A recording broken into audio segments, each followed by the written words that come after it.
L'hommage ce matin en mémoire des victimes des éboulements de Haïti et de leurs proches. Une minute de silence observée sur l'ensemble de la Polynésie. Les messages de soutien et de condoléances qui ont afflué de toutes parts. Un drame qui a mobilisé des moyens humains et techniques importants du pays et de l'État.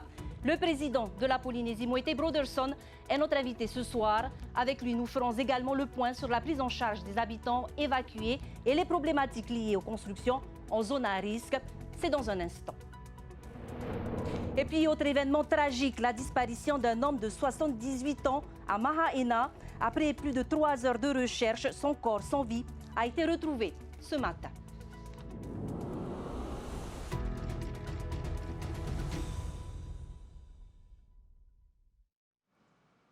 Yorana à toutes et à tous et merci de nous rejoindre pour cette nouvelle édition d'Information, un journal qui sera en grande partie consacré au drame qui est survenu hier donc à Haïti, où les recherches se sont poursuivies dans la nuit pour retrouver les 4 autres personnes encore ensevelies sous les décombres de l'éboulement survenu tôt mercredi dans le quartier Tehonou. Et c'est aussi tôt ce matin que la 8e victime a pu être retrouvée et sortie des décombres. Retour sur cette longue nuit de recherche avec nos journalistes Laure Philibert et Oriane Tefo. Elle est la plus jeune des 8 victimes. La fillette de 3 ans, ensevelie avec sa famille au pied de Tehonou, a été retrouvée peu après 23 heures par les secours. Un scénario redouté depuis le matin par tous les participants aux recherches et les riverains qui avaient l'habitude de la voir jouer avec les enfants du quartier. Voir cette petite fille passer, c'est dur. Est-ce que c'est un deuil, local en fait, c'est un deuil de toute la Polynésie. C'est un enfant qui part, c'est toujours difficile. Il y a mon ami qui s'est fait ensevelir par l'éboulement. Et nous sommes venus avec des copains depuis Fa'a, Mahina, juste pour soutenir cette famille. Sans relâche, pompiers, secouristes, militaires, gendarmes, protection civile et professionnels de l'aménagement multiplient les recherches et déblayent des tonnes de terre et gravats. Un DJ a même mis à disposition son matériel d'éclairage. Le dernier corps est retrouvé à 4h30 du matin. On ne reste pas insensible à ce genre d'incident. C'est une catastrophe. On est dans une commune où on est proche des habitants. Et aussi de la peine pour ces familles-là. Ça, on est tous mobilisés pour nous. Quelle perspective pour les riverains évacués? Beaucoup espèrent des solutions pérennes. Où est-ce qu'on va être dans 7 jours? Parce que si on voit derrière moi, c'est compliqué. On sait que ça va retomber. Où on va être dans 7 jours? On n'a pas d'affaires, on a le strict minimum. Derrière cet incident, cet événement, il y a des familles qui attendent, qui vivent en sursis. Si les recherches sont à présent terminées, la montagne, elle, continue à faire l'objet de la plus grande vigilance. D'autres éboulements sont à craindre au cours des prochains jours. Et au lendemain de ce terrible drame, les Polynésiens ont donc rendu hommage aux victimes ce matin. Drapeau en berne, minute de silence au Fénois comme dans l'Hexagone. Plusieurs moments de recueillement ont eu lieu un peu partout. Sophie Guébel nous raconte cette matinée d'hommage. Regardez. Pour l'ensemble, à mon commandement, garde à vous. C'est un moment solennel, une minute de silence en mémoire des 8 victimes décédées sous les décombres de leur maison. À Haïti ce matin, les sauveteurs et le maire de Tayarapu-Est se recueillent face à la zone sinistrée. Une minute de silence également observée à l'Assemblée de Polynésie par la classe politique tout entière ce matin. En prière, en chant, c'est un hommage unanime.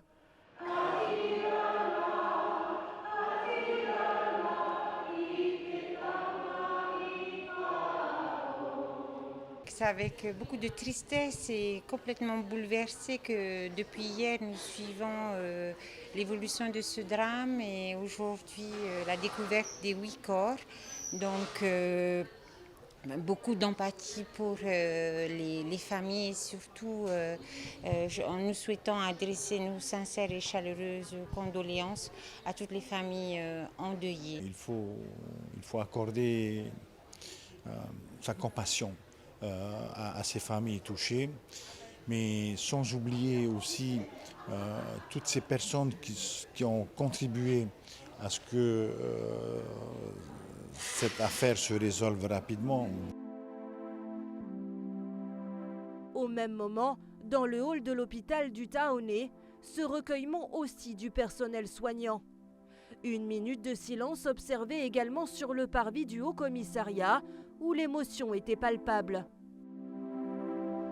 L'État et ces quelques mots de la ministre des Outre-mer en soutien aux familles endeuillées, mais aussi du président Emmanuel Macron, qui salue également l'engagement des sauveteurs mobilisés sans relâche. Au lendemain de la tragédie, malgré la douleur, une question surgit. Qui est responsable? Pour la classe politique, il faut que chacun prenne ses responsabilités. C'est vrai que l'émotion est forte ce matin et c'est toute la Polynésie qui pleure le drame de Af-Ahiti. Mais ça doit également, en tant que responsable politique, nous questionner sur soit une rigidification de nos textes pour que les constructions aux abords des zones dites rouges ne soient plus tolérées, même si c'est difficile pendant cette période de parler de ces choses-là.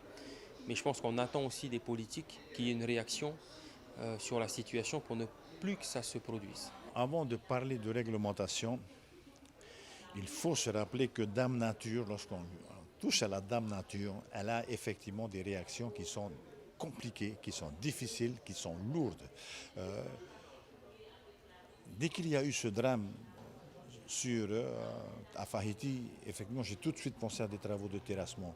Il faut qu'on réapprenne tous à faire des travaux avec toutes les garanties possibles autour. La main de l'homme, mais aussi une montagne fragilisée par des pluies diluviennes. Les raisons exactes de ce drame ne sont pas encore connues. Cet éboulement meurtrier n'est pas le premier en Polynésie.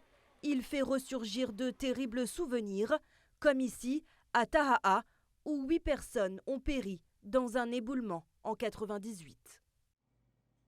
Et dans la ville de Papeete aussi, vous avez été nombreux à nous faire part de votre sentiment face à ce qui s'est passé. Des témoignages recueillis par nos journalistes Naya Bennett et Yann Roy. Ça fait vraiment mal déjà. Je suis même pas attaché à eux, ça me fait quand même de la peine. Beaucoup de tristesse. Sincères condoléances aux familles. Moi je suis maman d'une petite fille aussi. Quand j'ai su qu'il y avait un enfant, il y a une petite fille de 3 ans qui fait partie de ces victimes. Moi je prends vraiment ma place de maman et ouais, ça fait très mal. C'est quand même triste de savoir une telle nouvelle comme ça et j'annonce mes sincères condoléances à la famille. C'est grave ce qui s'est passé et j'ai beaucoup de pensées pour eux, beaucoup dans mon cœur. Mon ressenti personnel, étant habitant de Taha, on a déjà ressenti ce drame. Hein. Ça s'est déjà passé chez nous. C'est pas facile, hein. C'est pas facile. Hein. Ouais, on partage la douleur. Hein. Douleur et sincères condoléances à toute la famille. Hein. Un grand faïtoïto à tous. En fait, depuis hier qu'on a eu la nouvelle, ça m'a beaucoup touchée parce que déjà nous on habite aussi là-bas à Af-Ahiti et de savoir que ils ont eu ce drame comme ça, apparu comme ça tôt le matin, ça me fait mal au cœur. Voilà, et on reçoit notre invité, le président de la Polynésie, Moïté Broederson. Président Yorana. Yorana. Alors, merci d'être avec nous déjà ce soir. Ce drame qui a coûté la vie à 8 personnes, 7 adultes et une fillette de 3 ans, c'est un événement qui restera gravé dans les mémoires. C'est un événement effectivement qui touche tout le pays. Je crois que le peuple tout entier pleure en ce moment. C'est des vies qui ne sont plus là. Cette petite fille de 3 ans qui n'ira plus à l'école, c'est vraiment terrible. Comment vous avez vécu cette journée? Qu'est-ce que vous avez retenu durant ces 24 heures de recherche sur Haïti? S'il y a une chose à retenir, c'est la formidable mobilisation de notre peuple évidemment des services du pays, de l'État, des communes, les pompiers ont été fantastiques. Et puis la population en elle-même, tout le monde est venu, la coordination a été vraiment extrêmement bien menée. C'est ça que je retiendrai. Et ce sentiment que j'ai vu chez les sauveteurs qui ne voulaient pas être relevés, qui voulaient aller au bout, parce qu'ils disaient on a commencé, ça ne s'arrêtera pas tant qu'on n'aura pas trouvé la dernière victime, c'était extraordinaire. C'est cette chaîne de solidarité, cet élan de solidarité qui a aussi permis de retrouver au plus vite. Les victimes ont parlé de recherches qui pouvaient durer 24 heures, 48 heures, mais le facteur temps, le facteur météo aussi jouait beaucoup. Oui, on nous avait annoncé dès le début qu'il se remettrait à pleuvoir dans l'après-midi aujourd'hui. Donc, ce qui aurait, on va dire, signifié l'arrêt des recherches, ça aurait été trop dangereux. Donc, l'objectif, c'était vraiment de le faire le plus rapidement possible. Il y a eu cet éboulement secondaire qui est venu malheureusement retarder encore les recherches. Il a fallu recreuser là où ils avaient déjà commencé à dégager. Mais tout le monde, ils ont été fantastiques. Une estimation des moyens humains, des moyens techniques qui ont été mis en œuvre. C'est plus d'une centaine de personnes qui ont, à un moment ou à un autre, à un endroit ou à un autre, vous aviez la cellule psychologique également, c'était important pour tous les voisins qui ont été évacués, qui ont vécu ça comme un choc. Aujourd'hui, il va falloir s'occuper, je pense aussi, de tous ces hitos qui sont venus, les sauveteurs, les pompiers. Pas les oublier parce que eux ont sorti les corps, donc il faut aussi s'occuper d'eux. Vous parlez d'un choc, c'est une onde de choc, pas seulement en Polynésie, mais aussi hors de nos frontières. Vous avez eu des appels? Oui, j'ai reçu des messages du président de la République, évidemment, de l'ancien ministre des Outre-mer, Manuel Valls, de l'actuel ministre des Outre-mer, Naïma Mouchou, la présidente de l'Assemblée nationale également, et d'autres personnes, des amis députés qui sont tous solidaires avec nous. Président, merci beaucoup pour ces premiers éléments de réponse. Vous restez avec nous, on se retrouve dans un petit instant. Le temps de faire le point sur la situation des habitants qui ont donc été évacués de leur maison hier. Après la peur, l'espoir puis la tristesse, certains résidents font face aujourd'hui à la colère et l'incompréhension. En attendant d'obtenir toutes les réponses sur les causes exactes du drame, les travaux de déblaiement ont été interrompus pour des raisons de sécurité. Les habitants devront donc attendre avant de pouvoir regagner leur maison. Samteina Ore, Davidson Bennett.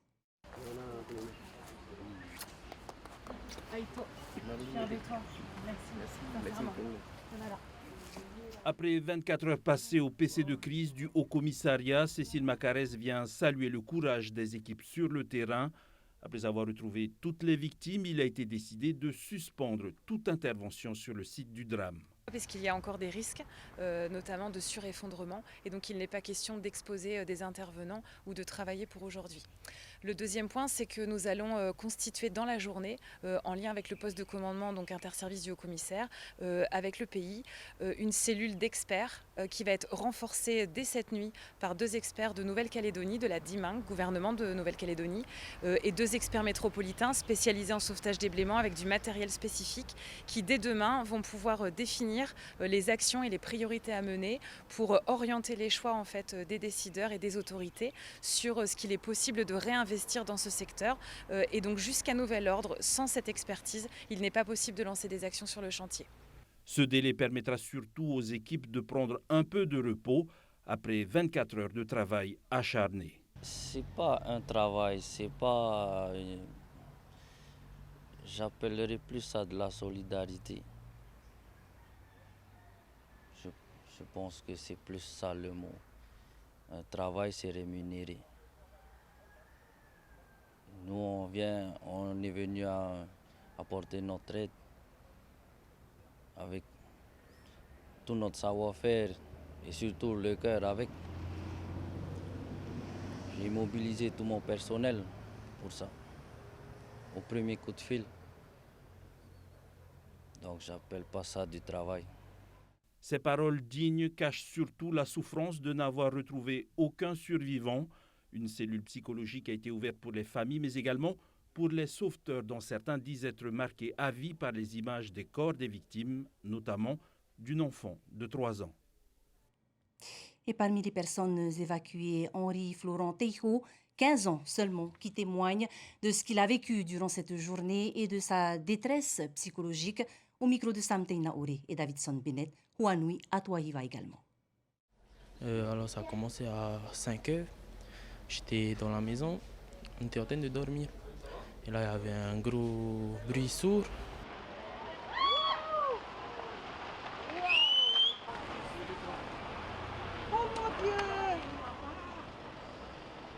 Ça m'a réveillé. J'ai couru, il y avait moi, mon père et ma mère. Et on sentait le gaz. Et j'ai pas réfléchi.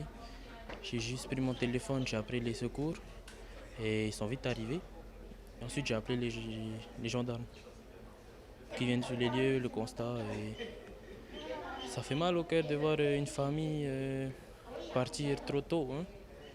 Et ce qui me fait plus mal au cœur, c'est de voir une petite fille de 3 ans sous les décombres. Et on est toujours sous le choc. Ça joue quand même psychologiquement. Hein. C'est pour ça justement que tu es venu peut-être au camp aussi pour être aidé à ce niveau-là. Oui, et j'ai vu les psychologues. Ils m'ont dit qu'il y aura des symptômes. J'essaie de me calmer chez ma tati en regardant la mer, hein, mais il y a beaucoup d'images qui reviennent. Et j'arrive pas à pleurer parce que j'ai une colère envers quelqu'un, mais on sait se poser. On est parti réveiller tous les voisins quand ça a commencé, évacuer. On est parti récupérer les animaux. Et quand je suis parti récupérer les animaux, je ne savais pas, mais les corps, c'était en dessous de mes pieds. Président, on revient avec vous. Un mot sur ce témoignage de ce jeune homme traumatisé par ce qui s'est passé hier, parce qu'il a vécu. Il est suivi par la cellule d'urgence médico-psychologique qui a été déclenchée. Alors, la reconstruction émotionnelle, psychologique sera évidemment longue après une telle épreuve. Vous le disiez aussi, ce ne sera pas la reconstruction psychologique seulement des habitants, des témoins, mais aussi des équipes d'intervention. Comment est-ce que vous allez les accompagner? Ils seront pris en charge évidemment également par les psychologues donc, du réseau. C'est important parce que pour certains, ça a été dit dans le reportage, ils étaient partis sur le site avec l'intention de sauver les vies. Donc combien même on a retrouvé les corps, pour certains d'entre eux, c'est difficile à digérer. Puis il y a ceux qui ont extrait les corps, ceux qui ont enquêté sur les dragues, enfin tout le monde, ceux qui ont vu passer les brancards, bref, toute cette chaîne-là, il va falloir se préoccuper de leur état psychologique. Moi, j'ai vécu il y a très longtemps les attentats du 11 septembre à New York. J'ai mis 2 ans à peu près à arrêter de faire des cauchemars. Alors, on parlait aussi d'une 50aine de personnes qui a donc été évacuées hier par mesure de sécurité. Certaines ne pourront pas ou plus du tout retourner dans leur maison. Président, quelles sont les solutions envisagées pour ces familles? Alors, il y a des solutions immédiates, le temps de l'enquête et le temps donc pour ce groupe d'experts, constitué à la fois d'experts qui sont déjà présents sur le pays, du labo TP, des services de l'équipement, de la cellule qui gère les PPR, les plans de prévention des risques, et puis ces 2 experts de la direction des mines de Nouvelle-Calédonie qui arrivent ce soir, 2 autres experts qui viennent de France qui arrivent demain. Donc cette cellule va étudier le site pour déterminer s'il est possible pour ces personnes de réintégrer leur domicile. On n'a pas aujourd'hui les conclusions, évidemment, de cette étude. Est-ce que certains... C'est flagrant qu'il y a certaines maisons, certaines habitations qui... Je ne peux pas, moi, me prononcer. Il faut laisser les experts faire leur travail. Peut-être que certains pourront réintégrer, peut-être que d'autres ne pourront pas. Aujourd'hui, tous ceux qui l'ont demandé ont été relogés dans des logements de l'OPH sur la dorsale. C'est évidemment pas des conditions idéales. Ça va s'améliorer rapidement. Ces familles s'inquiètent sur le long terme, alors, sur le plan financier. Il y a la situation immédiate. Ils sont relogés gratuitement. La plupart ont quand même fait le choix d'aller dans la famille ou chez les amis. Peut-être que demain ou dans les jours qui viennent, ils solliciteront également ces logements transitoires. Ensuite, pour ceux à qui on va dire vous ne pourrez plus réintégrer votre domicile, eh bien, se posera la question du long terme. sur ce long terme, en fonction des critères de revenus. Certains pourront intégrer le système au péage, puisqu'on a changé récemment la réglementation pour permettre, en cas de sinistre, à des personnes qui correspondent d'intégrer, on va dire, de manière prioritaire des logements au péage. Mais ceux qui ont d'autres conditions de revenus, il va falloir qu'on mette en place d'autres dispositifs pour les aider à se reloger. Et justement, ce drame, Président, cet événement vient relancer la problématique des constructions qui sont réalisées en zone rouge, dangereuse. On en a parlé, ça a été évoqué aussi à l'Assemblée de Polynésie ce matin. Partout en Polynésie, on voit justement des maisons au pied de la montagne. À quel niveau est-ce que le pays peut intervenir ? Alors, il y a déjà un passif qui est préexistant, qui est là, devant nous. Toutes ces maisons qui sont construites à 1 mètre des grosses rivières, toutes ces maisons qui sont construites à flanc de montagne, ça, ce lotissement, par exemple, il date de 85. La réglementation n'était pas la même à l'époque, les PPR n'étaient pas encore en place. Et pour les nouvelles et les futures, est-ce que d'autres mesures seront prises pour durcir encore plus la réglementation ? Alors, les mesures qui existent sont, je pense, déjà bonnes, encore faut-il les respecter. Parfois, pour les autorisations de travaux, notamment les autorisations de terrassement, on constate, une fois que le chantier est lancé, que ce qui était prévu n'est pas respecté. Donc là, on met des contraventions, mais le mal est déjà fait. L'altération du système naturel, ça a été dit par l'ancien président Edouard Fritsch, il faut avant tout respecter la nature. Maintenant, la société dans laquelle on vit, c'est un équilibre de plusieurs champs de contraintes. Les gens ont besoin de se loger. Et donc, ils vont s'installer dans des zones qui autrefois n'étaient pas habitées, où l'eau s'écoulait d'une certaine manière, où le sol pouvait absorber une partie de la pluie. Quand on fait de l'artificialisation des sols, eh bien, l'écoulement des eaux est complètement modifié et on aboutit à des phénomènes tels que ceux... Est-ce qu'il y a une cartographie des zones à risque ? Alors, il y a eu effectivement une cartographie qui a été effectuée en 2012. Il y a eu des mises à jour régulières de ce zonage de PPR. Ensuite, il faut que ces PPR soient adoptés.